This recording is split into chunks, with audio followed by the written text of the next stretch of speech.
Nous sommes aujourd'hui avec un père dans la foi, un grand de la famille ecclésiale ivoirienne, j'ai nommé le bishop Kassid Azito. Bonjour bishop. Bonjour cher frère.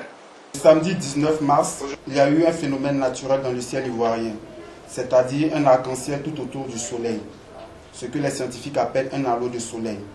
Et bon nombre de personnes ont donné des explications, mais aujourd'hui nous venons vers vous avoir non seulement le sens de l'arc-en-ciel, mais bien plus le sens de l'arc-en-ciel autour du soleil, ce qui est apparu dans le ciel ivoirien.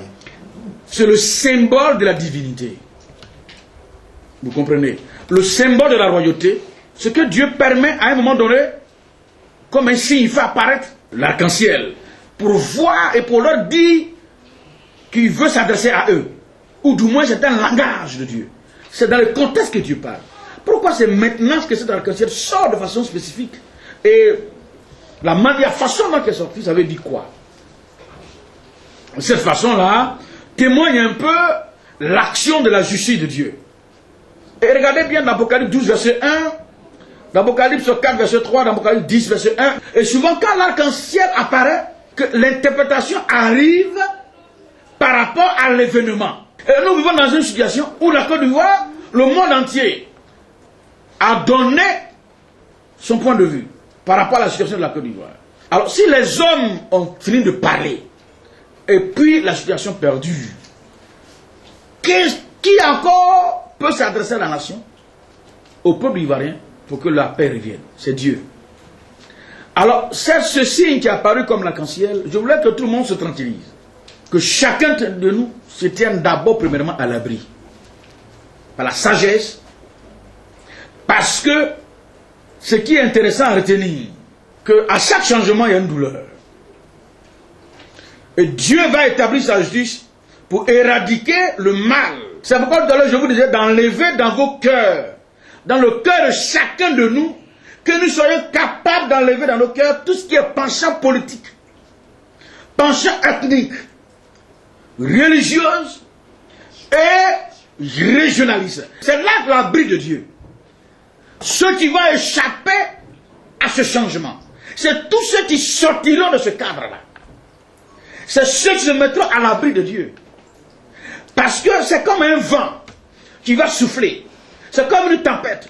Tous ceux qui retiennent dans leur cœur quelque chose pour lequel le problème existe, cette action de Dieu va emporter plusieurs.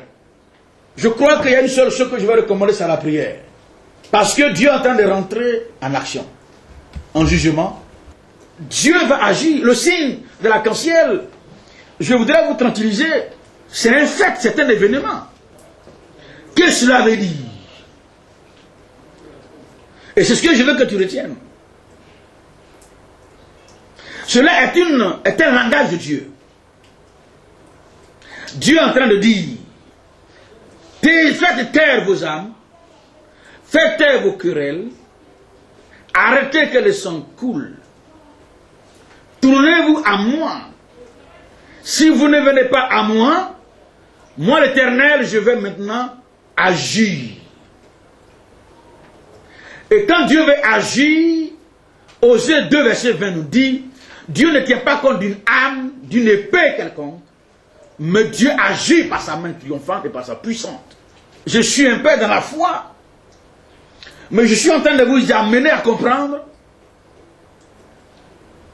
que chacun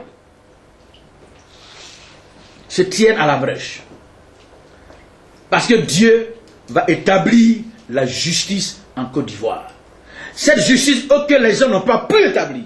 Cette vérité que les hommes n'ont pas pu prononcer. Cette sincérité que les hommes n'ont pas pu manifester. Le signe qui a apparu hier est un signe qui précède la fin d'un événement. Parce que l'arc-en-ciel, c'est le signe de l'alliance. Et souvent, ceci marque la fin et le début d'une histoire.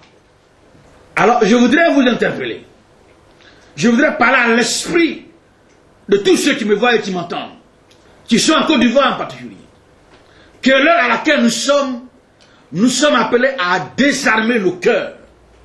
Nous sommes appelés à désarmer nos paroles, nos pensées. nous sommes appelés à nous tourner vers Dieu. Tous ceux qui croient qu'ils ont notre faute ailleurs que celle de Dieu, je vous invite à la repentance, je vous invite à lever les mains vers Dieu et à demander à Dieu de sortir de nos cœurs tous les penchants et que Dieu sauve la Côte d'Ivoire. Mais ce qui est sûr, Dieu va intervenir. Et la paix est à la porte. Ça, je le dis et je le répète. La paix est à la porte, la délivrance est à la porte, le salut de la nation est à la porte, car Dieu est en train d'agir pour le salut, pour la paix et pour une nouvelle Côte d'Ivoire. Je vous remercie.